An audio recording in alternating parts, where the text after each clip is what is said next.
ஸ்ரீ சிவசூர்யா ஜோதிட வித்யாலயம் வழங்கும் காலச்சக்கரம். நான் சிவசூர்யா செந்தில்குமார், கோவில் நகரம், கும்பகோணத்திலிருந்து. நாம் தொடர்ந்து வைநாசிக நட்சத்திரத்தை பற்றி பார்த்துக்கிட்டு வரோம்.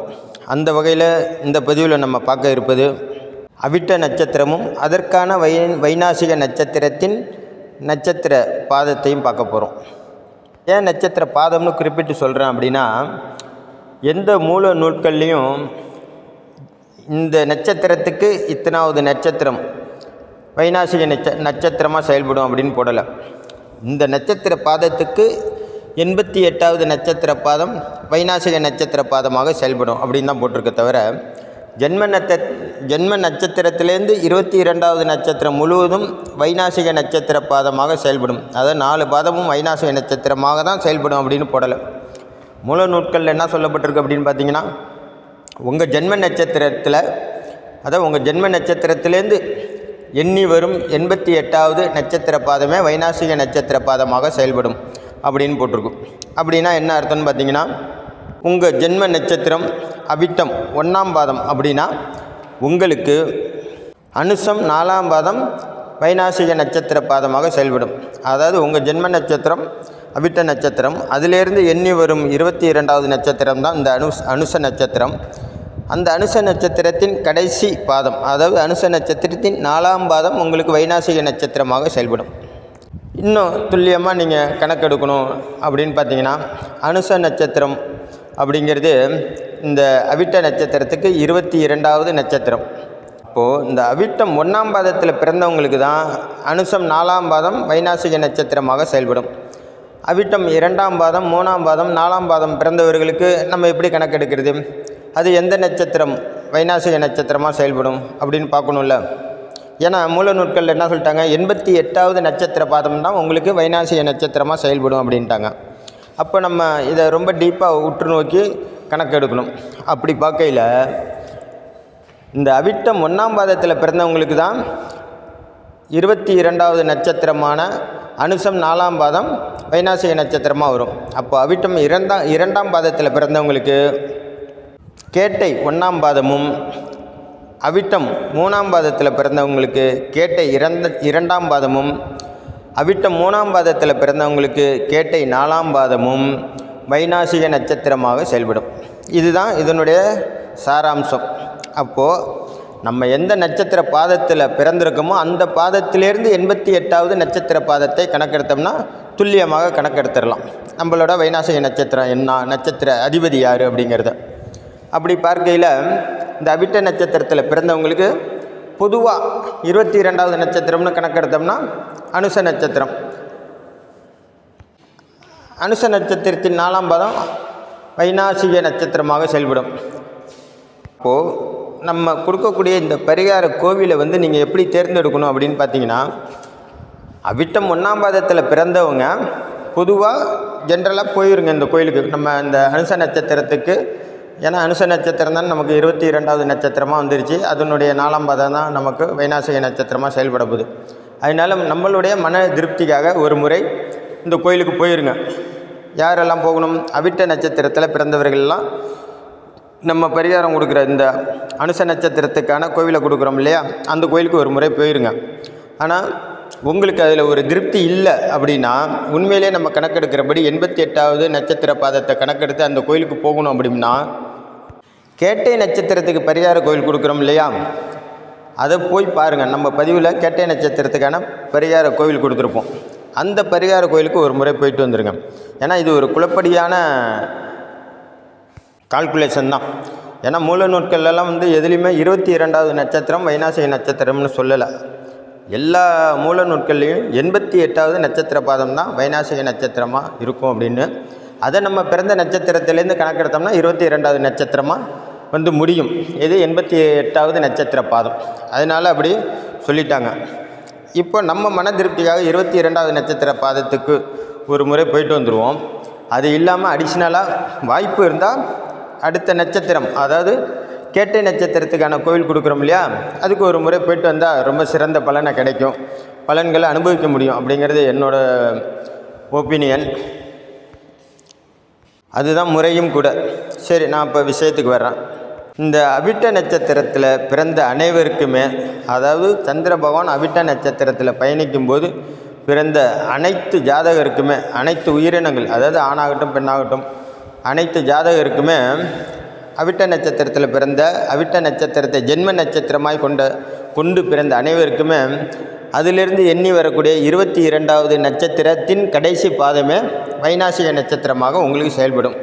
இப்போ அந்த அவிட்ட நட்சத்திரத்திலேருந்து எண்ணணும் அப்படின்னா எந்த நட்சத்திரம் வருதுன்னு பார்த்தீங்கன்னா அனுச நட்சத்திரம் வருது 22வது நட்சத்திரமாக.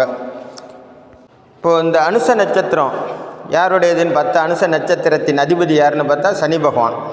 அனுச நட்சத்திரம் எங்கே உட்காந்துருக்குன்னு பார்த்தோம்னா விருச்சிக ராசி மண்டலத்தில் உட்காந்துருக்கு அனுச நட்சத்திரம்.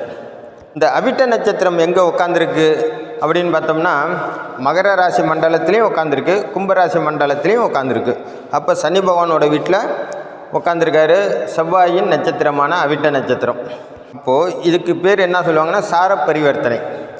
செவ்வாயோட வீட்டில் சனியோட சாரமும், சனியோட வீட்டில் செவ்வாயோடைய சாரமும் இருக்குது.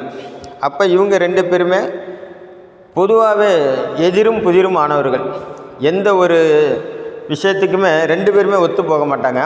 இரண்டாவது, இவங்களுடைய இரண்டு பேருனுடைய மின்காந்த அலைகளும் ஒன்றாகவே சேராது, எதிரும் புதிருமாக தான் செயல்படும். அப்படி இருக்கையில் இந்த பழமொழியெலாம் சொல்லுவாங்கள்ல, அவன் பார்த்தாலே பற்றிக்கின்றாக அப்படின்னு. அது மாதிரி இந்த செவ்வாயும் சனியும் ஒருவர் நேர்பார்வை பார்த்துக்கிட்டா அந்த ஜாதகர் வீட்டில் ஏதோ ஒரு தீக்காயம் ஏற்பட்டுக்கிட்டே இருக்கும், ஏதோ ஒரு பிரச்சனைகள் இருந்துக்கிட்டே இருக்கும். அந்த மாதிரி கிரகங்கள் எதிரும் புதிருமாய் கொண்ட இரண்டு வேறுபாடு கொள்கைகளை கொண்ட கிரகங்கள் செவ்வாயும் சனியும். சனி பகவான் பொறுமையாய் கை நகர்த்தக்கூடியவர், செவ்வாய் அதிரடியாய் வேலை பார்க்கக்கூடியவர். சனி ரொம்ப பொறுமையாக மந்தமாக செயல்படக்கூடிய கிரகம், செவ்வாய் அடித்து தூக்குற கிரகம். எடுத்தவனே 100 தான். சனி பகவான் மெல்லமாக 1லேருந்து 2க்கு வந்து 2லேருந்து 3க்கு போவார். செவ்வாய் அப்படி இல்லை, அடித்து தூக்கிட்டு போயிட்டே இருப்பார். அந்த மாதிரி இரண்டு கிரகங்களுக்கும் வேறு விதமான குணாதிசயங்கள் உண்டு. வேகக்காரகன் செவ்வாய், மந்தக்காரகன் சனி. எதிலையும் பொறுமையை கடைபிடிக்கக்கூடிய கிரகம் சனி. எதிலையும் அதிரடியாய் வேகத்தோடு வீரத்தோடையும் வேகத்தோடையும் செயல்படக்கூடிய கிரகம் செவ்வாய். எடுத்த காரியத்தை உடனே முடிக்கக்கூடிய கிரகம் செவ்வாய். எடுத்த காரியத்தை எப்பாடுபட்டாவது முடிக்கக்கூடிய கிரகம் சனி பகவான். பெரும் நரம்பை குறிக்கக்கூடிய கிரகம் சனி பகவான். இரத்த ஓட்டத்தை குறிக்கக்கூடிய கிரகம் செவ்வாய் பகவான். ஏன் இதை நான் சொல்ல வரேன்னா, இங்கே உள்ள பிரச்சனைகள், இந்த நட்சத்திரத்தில் கிரகங்கள் உட்கார்ந்து திசாபுத்தி நடக்கும்போது அல்லது கோச்சாரத்தில் கிரகங்கள் பயணிக்கும்போது என்னென்ன பிரச்சனைகள்லாம் ஏற்படும் அப்படிங்கிறத இதை உங்களுக்கு சொன்னால் நீங்கள் ஈஸியாக புரிஞ்சிக்க முடியும். இந்த பிரச்சனையெல்லாம் இப்போ இதனால தான் நமக்கு ஏற்படுது அப்படிங்கிறத. அதனால தான் இந்த விஷயத்த சொல்கிறேன். இந்த அவிட்ட நட்சத்திரத்தில் பிறந்தவங்களுக்கு அனுசம் 22வது நட்சத்திரமாக வந்து வைநாசிக நட்சத்திரமாக செயல்படும். இந்த வைநாசிகம்னா என்ன அப்படின்னு பார்த்தீங்கன்னா, பொதுவாக இந்த சனி பகவான் உங்களுக்கு வைநாசிக நட்சத்திரத்தின் அதிபதியாக வரும்போது கண்டிப்பாக உங்களுடைய கர்ம வினைகள் நிறையா இருக்குது அப்படின்னு அர்த்தம். அதிகப்படியான கர்மாவை உள்வாங்கி வந்தவர்களுக்கு மட்டுமே சனி பகவான் வைநாசிக நட்சத்திரத்தின் அதிபதியாக வருவார். பொதுவாகவே சனி பகவான் கர்மக்காரகன். இந்த கர்மக்காரகனின் நட்சத்திரமே உங்களுக்கு வைநாசிக நட்சத்திரமாக வரும்போது மிக கடுமையான தோஷங்களை நீங்கள் சந்திக்க வேண்டியிருக்கும். அதிலும் நீங்கள் முன்ஜென்ம கர்மாவை கழிக்காமல் பிறக்கும்போது அதிகப்படியான கர்மாவோடு பிறந்திருக்கும்போது அது என்னெல்லாம் பண்ணும் அப்படிங்கிறத பார்ப்போம். இந்த அவிட்ட நட்சத்திரத்தில் பிறந்தவங்களுக்கு 22வது நட்சத்திரமான லாஸ்ட் பாதம் அப்படின்னு சொல்லக்கூடிய அனுசம் 4ஆம் பாதத்தில் சனி பகவான் நின்று தசாபுத்தி நடக்கும் பட்சத்தில் உங்களை பிச்சை எடுக்க விட்டுருவார். அதே போல் கோச்சாரத்தில் சனி பகவான் இந்த அனுசம் 4ஆம் பாதத்தில் நின்று உங்களுக்கு இயற்கையாகவே சனி பகவானின் திசாபுத்தி நடக்கும்போது மரணத்துக்கு ஒப்பான கண்டங்களை நீங்கள் சந்திக்க வேண்டியிருக்கும். மரண வேதனையும் உடலில் ரண வேதனையும் நீங்கள் அனுபவிச்சே ஆகணும். அந்த மாதிரி நேரத்தில் உங்களுக்கு அறுவை சிகிச்சை செய்து காயங்கள் ஆறாமல் இருக்கலாம். ஒரு சின்ன காயம் பெரிய காயமாகி அது உங்களுக்கு ரணவேதனையை கொடுக்கலாம். ரணவேதனை என்னால் காயங்களால் ஏற்படக்கூடிய வேதனை. இதே போல் உங்கள் கையிருப்பு, அது செல்வமானாலும் சரி, சொத்து சுகமானாலும் சரி, பணமானாலும் சரி, உங்கள் கையிருப்பை சுத்தமாக காலி பண்ணக்கூடிய நிலைமையை உண்டு பண்ணிடும் இந்த சனி பகவானோட திசையோ புத்தியோ எப்போ இது ஏற்படும்னு பார்த்தீங்கன்னா, உங்கள் அனுச நட்சத்திரத்தில் சனி பகவான் நின்று அவருடைய திசாபுத்தி வரும் பட்சத்தில் கோச்சாரத்துலேயும் சனி பகவான் உங்களுடைய நட்சத்திரத்துக்கு 7லேயோ அல்லது 3லேயோ இல்லைனா 5லேயோ இல்லை ஜென்மத்திலே நின்று அந்த நேரத்தில் உங்களுக்கு திசாபுத்தி நடக்குமானால் கண்டிப்பாக உங்களுக்கு கடுமையான சோதனை காலம், அது ஒரு மறக்க முடியாத அனுபவத்தை உங்களுக்கு ஏற்படுத்தி கொடுக்கும் சனி பகவான். பொதுவாகவே இந்த வைநாசிகம் அப்படிங்கிறது உங்கள் ஜென்ம நட்சத்திரம் அவிட்ட நட்சத்திரத்துலேருந்து 22வது நட்சத்திரம். அப்போ அந்த 22வது நட்சத்திரத்து அதிபதியான சனி பகவான் உங்களுக்கு உங்கள் லக்கணத்துக்கு 6ஆம் இடத்துல மறைஞ்சிட்டார்னா ஓரளவுக்கு நற்பலன்களை கண்டிப்பாக வழங்குவார். அப்படி இல்லைன்னா என்ன ஆகும்னு பார்த்தீங்கன்னா, சனி பகவான் பெருநரம்பை குறிக்கக்கூடிய கிரகம் இல்லையா? அப்போது இந்த கால் பாதம் தலையிலேருந்து காலுக்கு போகக்கூடிய இரத்த ஓட்டங்கள் சீராக இருக்காது. சில பேருக்கெலாம் பார்த்திங்கன்னா நரம்புகள் புடைச்சிக்கிட்டு பெருசாக தெரியும், நரம்புகள்லாம் வெளியில் தெரியும். சில பேருக்கு பாதம் காலை கீழே வைக்க முடியாது, அந்த மாதிரி எரிச்சலாக இருக்கும். சில பேருக்கு மரத்து போகும், கால் அடிக்கடி மரத்து போகும், இரத்த ஓட்டமே இல்லாமல் போகும். ஏன்னா இரத்த ஓட்டங்கிறது செவ்வாய் பகவான். செவ்வாய்க்கு இந்த அனுச நட்சத்திரம் வதை நட்சத்திரமாக வருவதனால் இந்த வேலையெல்லாம் அந்த அனுச நட்சத்திரம் பண்ணும். பொதுவாகவே பார்த்திங்கன்னா அவிட்ட நட்சத்திரத்துக்கு 22வது நட்சத்திரம் வைநாசிக நட்சத்திரம். ஆனால் இந்த வைநாசிக நட்சத்திரத்துக்கு 7வது நட்சத்திரம் அவிட்ட நட்சத்திரம். அப்போ இந்த வைநாசிக நட்சத்திரத்தோட வேலை என்ன? இந்த ஜென்ம நட்சத்திரத்துக்காரங்களை வதை பண்ணுவது. வதைனா சித்திரவதை பண்ணுவது. அப்போனா உங்களுக்கு உங்களுடைய உறவினர்கள் மூலயமா அல்லது உங்கள் உடன் பிறந்தோர் மூலயமா அல்லது உங்களுடைய நண்பர்கள் மூலயமா அல்லது உங்களுடைய மனைவி மூலமாக அல்லது உங்கள் குழந்தைகள் மூலயமா தான் இந்த சித்திரவதையை நீங்கள் அனுபவிக்கணும் அப்படின்னு இருந்துச்சுன்னா அதை நீங்கள் கண்டிப்பாக அனுபவித்து தான் தீர வேண்டியதாக இருக்கும். ஏன்னா கர்மாவை வேறு எப்படி கழிக்கிறது? இது மூலியமாக தான் உங்கள் கர்மாவை கழித்தாக வேண்டும். அதே போல் உங்கள் ஜென்ம நட்சத்திரத்துக்கு 7வது நட்சத்திரம்னு சொல்லக்கூடிய பரணி நட்சத்திரம் உங்களுக்கு ஒரு வதை நட்சத்திரமாக செயல்படும். அதே போல் உங்களுடைய 22வது நட்சத்திரம், அதாவது உங்களுக்கு 22வது நட்சத்திரம் 3ஆம் பாதம் வரைக்குமே நீங்கள் 1ஆம் பாதம், அதாவது அவிட்டம் 1ஆம் பாதத்தில் பிறந்திருந்தால் உங்களுக்கு அனுசம் 3ஆம் பாதம் வரைக்குமே அது சேமத்தாரையாக தான் செயல்படும். அது 4ஆம் பாதத்தில் ஒரு கிரகம் நின்று திசாபுத்தி நடக்கும் பட்சத்தில் தான் அது வைநாசிக நட்சத்திரமாக செயல்படும். ஏன்னா அந்த கால் பாதம், அதாவது ஒரு நட்சத்திரத்துக்கு 4 பாதம் இல்லையா, அதில் ஒரு பாதம் தான் இந்த லாஸ்ட் பாதம். அதில் கிரகங்கள் நின்று திசாபுத்தி நடக்கும்போது கண்டிப்பாக உங்களுக்கு ஏதோ ஒரு படிப்பினையை கொடுத்துட்டு தான் போகும். கோச்சாரத்தில் பயணிக்கும் கிரகங்கள் அந்த நட்சத்திர பாதத்தை கடக்கும்போது கண்டிப்பாக ஒரு பெரும் பிரச்சனையை உண்டு பண்ணாமல் போகாது. ஏனென்றால் அந்த நட்சத்திரத்து பாதத்தின் வேலையே உங்களை வதை பண்ணுவது தான், உங்களை சித்திரவதை பண்ணக்கூடிய ஒரு ஆதிபத்தியம்தான் அந்த 88வது நட்சத்திர பாதம். அப்படியாப்பட்ட இந்த நட்சத்திர பாதத்தில் அந்த நட்சத்திரத்தின் அதிபதியே அமர்ந்தால் உங்களுக்கு எப்படி இருக்கும் யோசனை பண்ணி பாருங்கள். ஆகையினால் உங்கள் பிறப்பு ஜாதகத்தில் இந்த சனி பகவான் உங்கள் லக்கணத்துக்கு 3லேயோ 6லேயோ இருந்தால் பிரச்சனை இல்லை, ஓரளவுக்கு நன்மைகளை செய்வாங்க. இல்லை உங்கள் லக்கணத்துக்கு அது 5, 9 போய் அதாவது அனுச நட்சத்திரம் அமர்ந்த அந்த விருச்சிக ராசி மண்டலம் உங்கள் லக்கணத்துக்கு 5ஆம் இடமோ 9ஆம் இடமோ ஆகி அதில் சனி பகவான் அமர்ந்தால் ரொம்ப தொந்தரவுகளை கண்டிப்பாக கொடுப்பாரு. இதில் உங்கள் நட்சத்திரம் செவ்வாய் நட்சத்திரமாக இருந்து அதுக்கு சனி பகவான் வைநாசிக நட்சத்திரபதியாக வரும்போது உங்களுக்கு செவ்வாயின் காரகத்துவமான இடம், வீடு, மனை இதிலெல்லாம் சனி பகவான் கொஞ்சம் பூந்து விளையாடி பார்ப்பார். ஏன்னா செவ்வாயின் காரகத்துவம் இல்லையா, அதிலெல்லாம் கையை வச்சு பார்ப்பார். அதனால் உங்களுக்கு பெரும் நாசமும் லாஸும் ஆகலாம். அந்த இடமோ வீடோ உங்களுடைய சொத்தோ இதெல்லாம் நாசமும் ஆகலாம், லாஸும் ஆகலாம். அதே போல் செவ்வாய் உடன் பிறந்த சகோதர சகோதரியை குறிக்கக்கூடிய கிரகம். அவங்க மூலயமா உங்களுக்கு கண்டிப்பாக பிரச்சனைகளை ஏற்படுத்தலாம். ஆகையினால் உங்களுடைய அண்ணன் தம்பி ஜாதகத்தை எடுத்து பாருங்கள். அவங்களுக்கு இந்த அனுச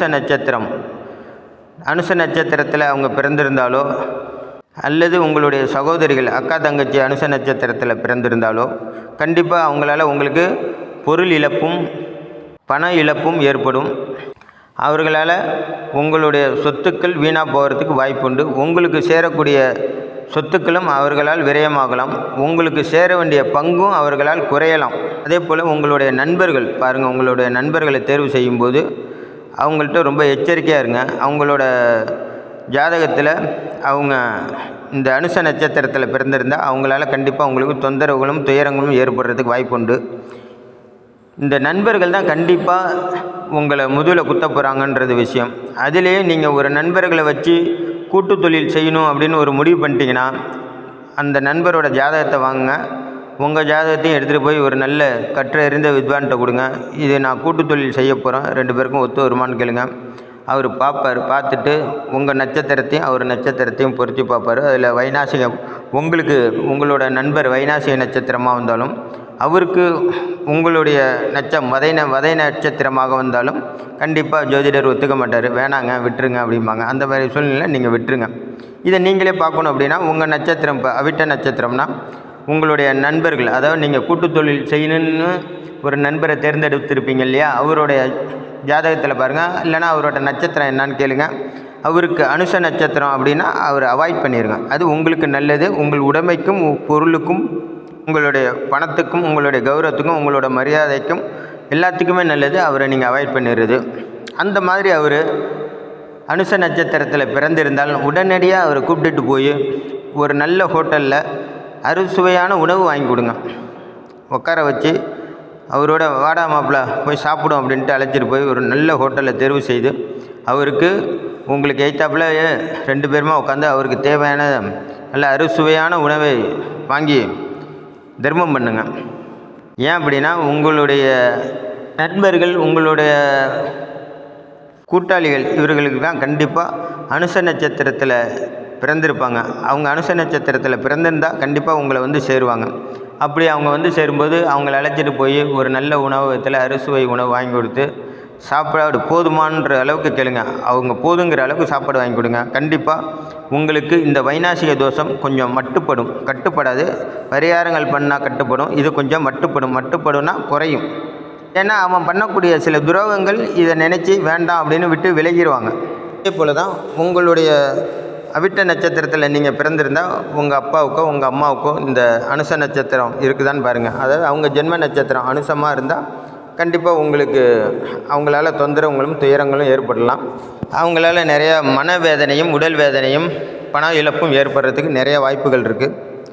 இதெல்லாம் மீறி நீங்கள் திருமணம் லெவலுக்கு வரும்போது மனைவியோட ஜாதகத்தை பாருங்கள். பெரும்பாலும் நீங்கள் அரேஞ்சு திருமணம், அதாவது வீட்டில் பெரியவங்க பார்த்து திருமணம் பண்ணால் கண்டிப்பாக உங்கள் நட்சத்திரத்துக்கு 22வது நட்சத்திரமாக வரக்கூடிய எந்த ஒரு பெண்ணோட ஜாதகத்தையோ அல்லது மாப்பிள்ளையோடைய ஜாதகத்தையோ இந்த அவிட்ட நட்சத்திரத்தில் இணைக்க மாட்டாங்க. ஏன்னா அது வைநாசிக தோஷத்தை ஏற்படுத்தும் அப்படிங்கிறது நல்ல கற்றறிந்த வித்வான் ஜோதிட வித்வான்களுக்கு தெரியும். அதனால் இணைக்க மாட்டாங்க. ஆனால் விதி வலியது இல்லையா, இதையும் மீறி காதல் திருமணம் சில பேர் பண்ணிடுறாங்க இல்லையா. காதல் திருமணம் பண்ணிடுவாங்க, இழுத்துட்டு ஓடிடுவாங்க. புரட்சிகரமான திருமணம் பண்ணுறேன்பாங்க.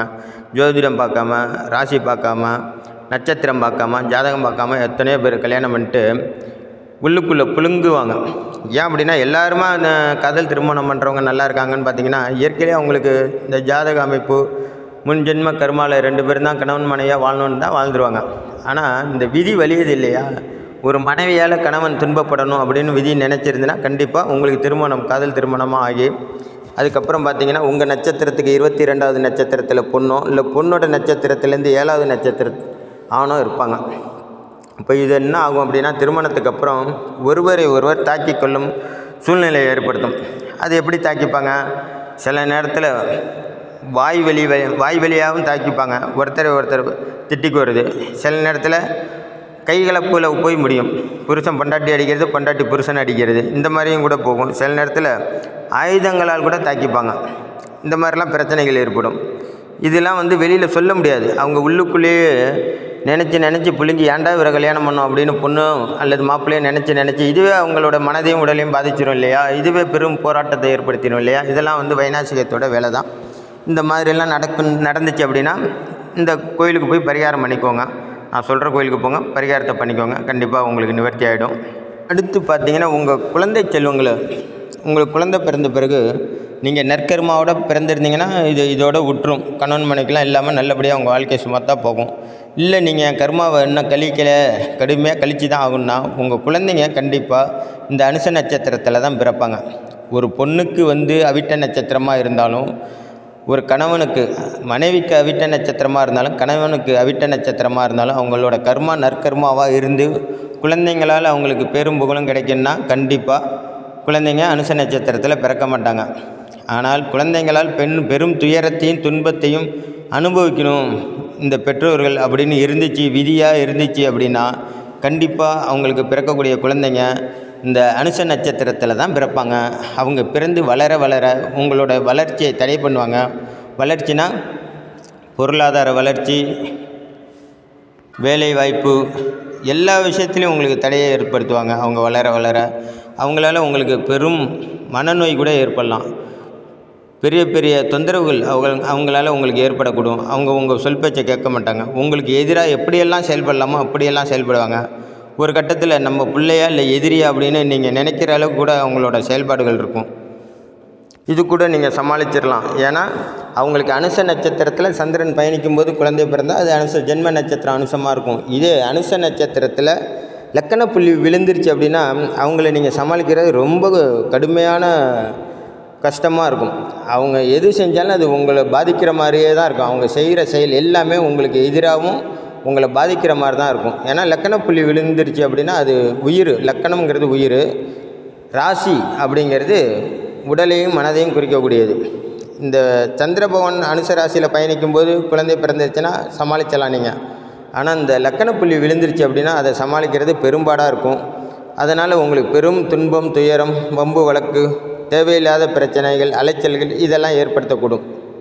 அதே போல் இந்த அவிட்ட நட்சத்திரத்தை ஜென்ம நட்சத்திரமாக கொண்டு பிறந்தவர்கள் எப்போதுமே யாரையுமே நம்ப மாட்டாங்க. தான் பிறந்ததுலேருந்து சாகிற வரைக்குமே தன்னோட சுய சம்பாரித்து தான் செலவு பண்ணுவாங்க. தன்னோட முயற்சியால் முன்னுக்கு வருவாங்க.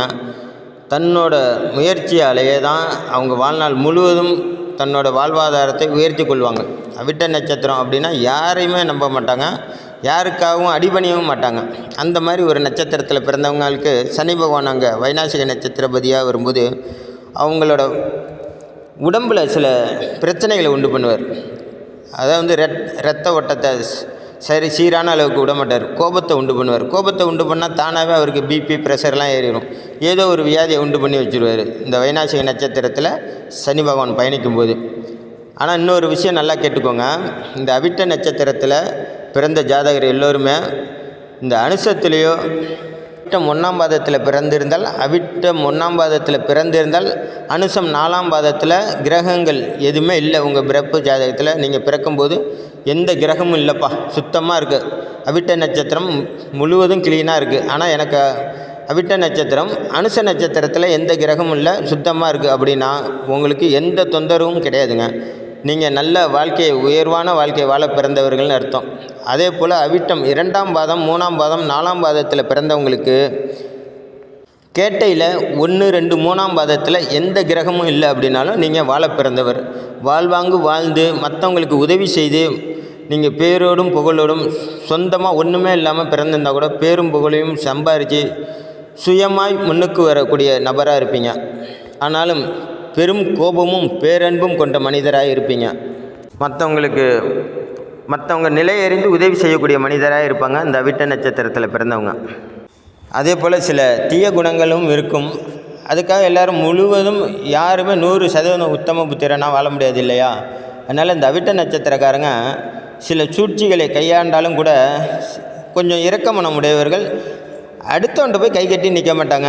தன் உழைப்பால் முன்னுக்கு வரக்கூடிய நபர் இந்த அவிட்ட நட்சத்திரத்தில் பிறந்தவங்க. ஆனால் இந்த அனுசத்துலேயோ கேட்டையிலேயோ கிரகங்கள் இல்லாமல் திசாபுத்தி நடக்கணும். அந்த மாதிரி இருந்தால் சூப்பராக இவங்களோட வாழ்வாதாரம் அருமையாக போயிட்டுருக்கும். அதேபோல் இவங்க அவிட்ட நட்சத்திரத்தில் பிறந்தவங்களுக்கு தாய் அன்பு கிடைக்காது, சகோதரர்களின் அன்பு கிடைக்காது. தாயை இளம் வயதிலே இழந்தவங்களாக இருப்பாங்க, இல்லைன்னா தாய்ப்பாசம் பெறாத ஒரு நபராக இருப்பாங்க இந்த அவிட்ட நட்சத்திரத்தில் பிறந்தவங்க. சரி, இந்த அவிட்ட நட்சத்திரத்துக்கு கோச்சாரத்தில் அனுசத்திலேயோ அவிட்டம் 1 பிறந்திருந்தால் அனுசம் 4ஆம் பாதத்தில் கோச்சாரத்தில் கிரகங்கள் வரும்போது ரொம்ப எச்சரிக்கையோடு இருக்கணும். அதே போல் அவிட்டம் 2, 3, 4ஆம் பாதத்தில் பிறந்தவங்க கேட்டை 1, 2, 3ஆம் பாதத்தில் கிரகங்கள் பயணிக்கும்போது ரொம்ப எச்சரிக்கை உணர்வோடு இருக்கணும். பொதுவாகவே செவ்வாய் பகவான் நட்சத்திரத்துக்கு சனி பகவான் தான் வைநாசிக நட்சத்திர அதிபதியாக வருவார். அதே போல் சனி பகவான் நட்சத்திரத்துக்கு யார் வைநாசிக அதிபதியாக வருவார்னு பார்த்தீங்கன்னா சுக்கிர பகவான் தான் வைநாசிக அதிபதியாக வருவார். அப்போ சுக்கிர பகவான் நட்சத்திரத்துக்கு யார் வைநாசிக அதிபதியாக வருவார்னா செவ்வாய் பகவான் தான் வருவார். அப்போ இந்த வைநாசிகத்தை பொறுத்த வரைக்கும் சுக்கிரன், செவ்வாய், சனி பகவான் இவங்க 3 பேர் தான் ஒருத்தரை ஒருத்தர் தொடர்பு ஏற்பட்டு ஒருத்தர் பழி தீர்த்துப்பாங்க. ஏன் அப்படின்னு பார்த்தீங்கன்னா பாருங்கள், சுக்கிரன் என்பவர் மனைவி, செவ்வாய் என்பவர் கணவன், சனி என்பவர் வேலையாள். இப்போது இங்கே கணவன் மனைக்குள்ளே சண்டை வந்தால் ஒரு வேலையாள் மூலயமா தான் சண்டை வருது அப்படிங்கிறத நீங்கள் புரிஞ்சுக்கணும். ஒருத்தன் வேலை செய்கிற சரியில்லைன்னா புருஷன் பொண்டாட்டியை வைகிறது, பொண்டாட்டி புருஷனை வைகிறது, இது எல்லாமே வேலையாள் மூலயமா தான் வரும். வர்ற வேலையாள் ஒழுங்காக அமையல அப்படின்னா அங்கே கணவன் மனைக்குள்ளே சண்டை வந்துடும். சரி, இப்போ இது எல்லாமே ஓகே, இவ்வளோ சிரமமாக இருக்குது, இந்த தோஷத்துலேருந்து நாங்களாம் விடுபட முடியாதா அப்படின்னா கண்டிப்பாக விடுபடலாம்.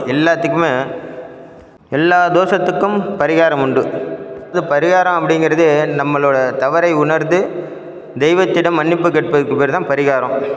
அது எங்கே பார்த்தாலும் தான் கோவில் இருக்கேன், நான் அங்கேயே போய் பார்த்துக்கிறேனே, எதுக்கு இதுக்காக ஒரு கோவிலை தேர்ந்தெடுத்து அங்கே போகணும் அப்படின்னா உங்கள் உடம்புக்கு தேவையான ஆற்றலை அதிகப்படியாக இழுத்து கொடுக்கக்கூடிய ஒரு பஞ்சபூத சக்தியை கொடுக்கக்கூடிய இடம்தான் கோவில். அது எல்லா ஊர்லேயும் ஒரே அமைப்பில் இருக்குமானா இருக்காது. அதுபோல் இந்த அவிட்ட நட்சத்திரத்தில் பிறந்தவங்களுக்கு உங்கள் உடம்புக்கு தேவையான ஆற்றலை இழுத்து கொடுக்கக்கூடிய சக்தி படைத்த கோவில்கள் 2 தர்றேன்.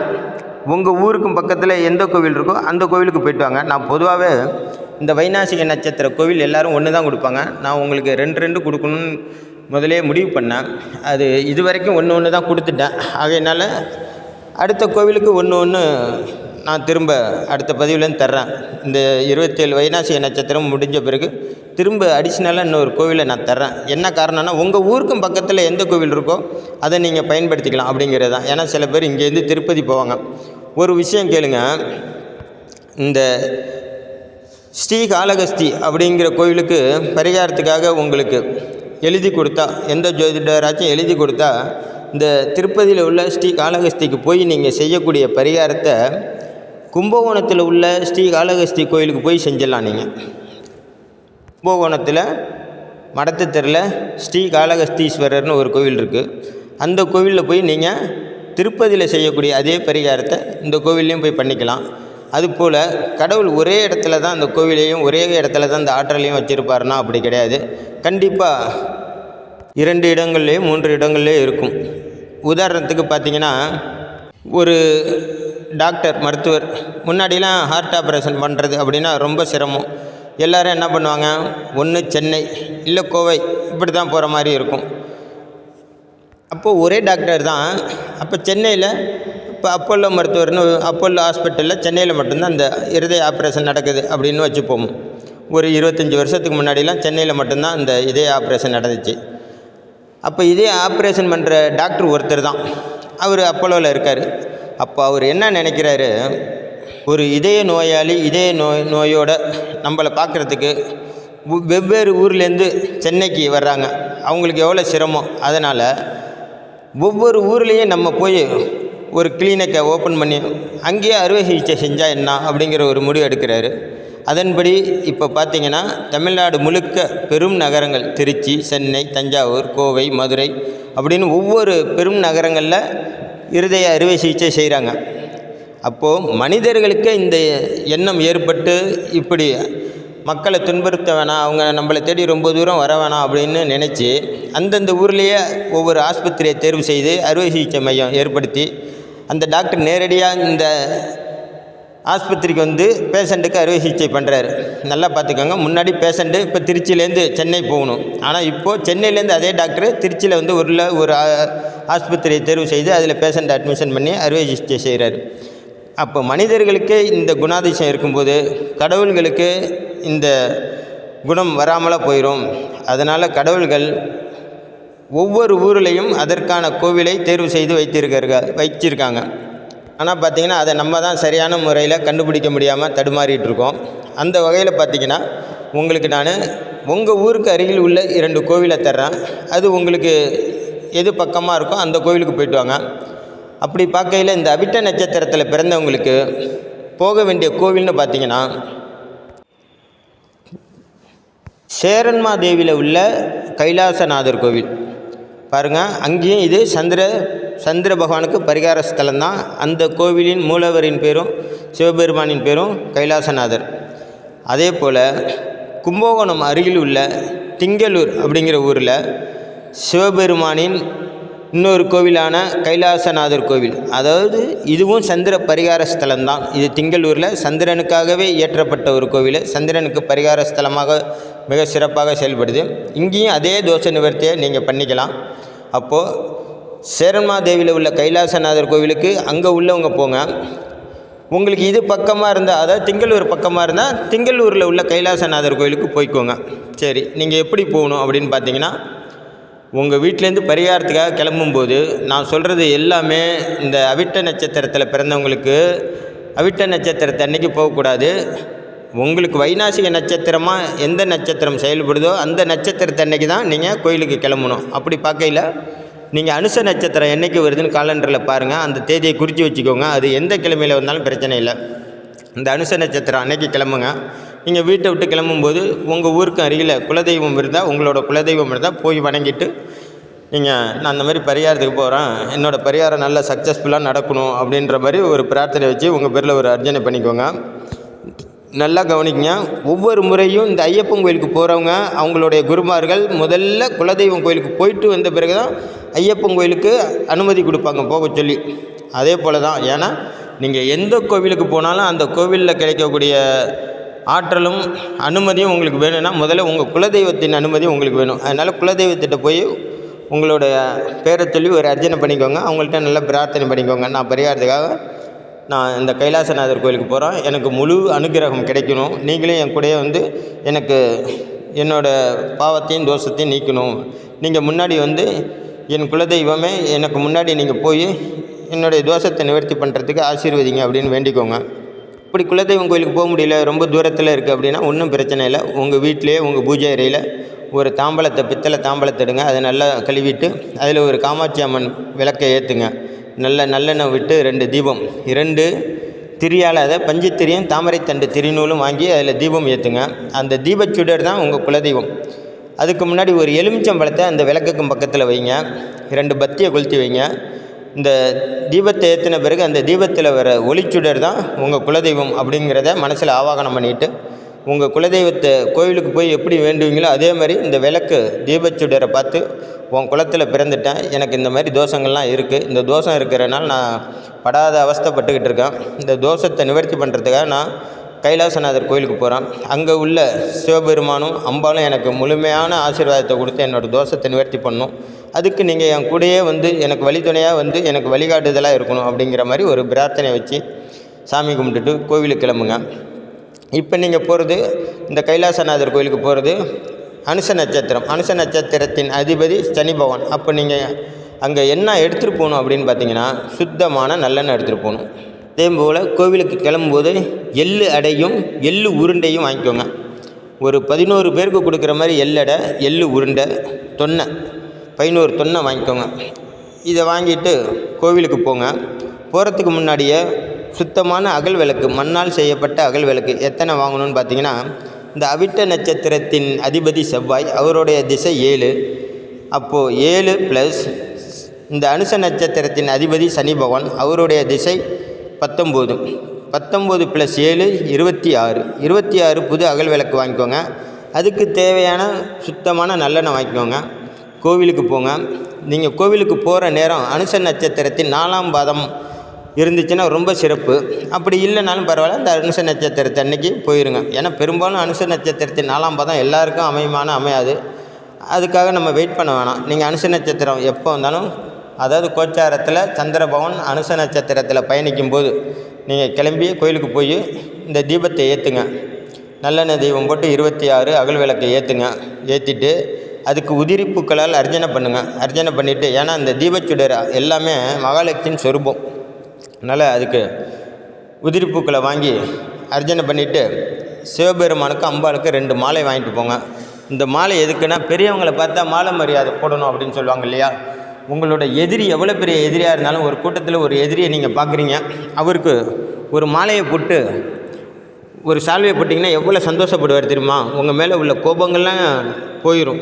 நீங்கள் சால்வை போடுறீங்களோ இல்லையோ, இந்த மாலையை போட்டு அவருக்கு ஒரு கும்பிட போட்டிங்கன்னா உங்கள் மேலே எவ்வளோ கோபம் இருந்தாலும் அந்த கோபம்லாம் தணிஞ்சிடும். அதுபோல் தான் கடவுளுக்கு நீங்கள் பரிகாரத்துக்காக போகும்போது அம்பாளுக்கும் சிவனுக்கும் கண்டிப்பாக மாலை வாங்கிட்டு போகணும். பெருமாள் கோயிலாக இருந்தால் பெருமாளுக்கும் பத்மாவதி தாயாருக்கும் 2 மாலை வாங்கிட்டு போகணும். பெரும்பாலும் என்ன மாலை வாங்கிட்டு போனால் துளசி மாலை பெருமாளுக்கும் தாயாருக்கு முள்ளெரும்பு மாலையும் வாங்கிட்டு போகணும். சரி, இப்போ சிவபெருமான் கோவிலுக்கு போகிறதுனால 2 மாலை வாங்கிக்கோங்க. சிவனுக்கு ஒன்று போட்டு உங்கள் பேரில் அர்ச்சனை பண்ணுங்கள், அம்பாளுக்கு ஒன்று போட்டு உங்கள் பேரில் அர்ச்சனை பண்ணுங்கள். கோவிலை 11 முறை வலம் வாங்க. வலம் வந்துட்டு சாஷ்டாங்கமாக கொடிமரத்திட்ட விழுந்து வணங்கிட்டு கோவிலில் ஒரு 2.5 மணி நேரம் தங்குங்க. அதான் நீங்கள் உள்ளே போனதுலேருந்து வெளில வர வரைக்கும் 2.5 மணி நேரம் ஆயிடுச்சான்னு பாருங்கள். இல்லைனா கொஞ்சம் உட்காந்து பொறுமையாக சாமிகிட்ட பிரார்த்தனை பண்ணுங்கள். உங்களுக்கு தெரிஞ்ச மந்திரங்களை சொல்லுங்கள்.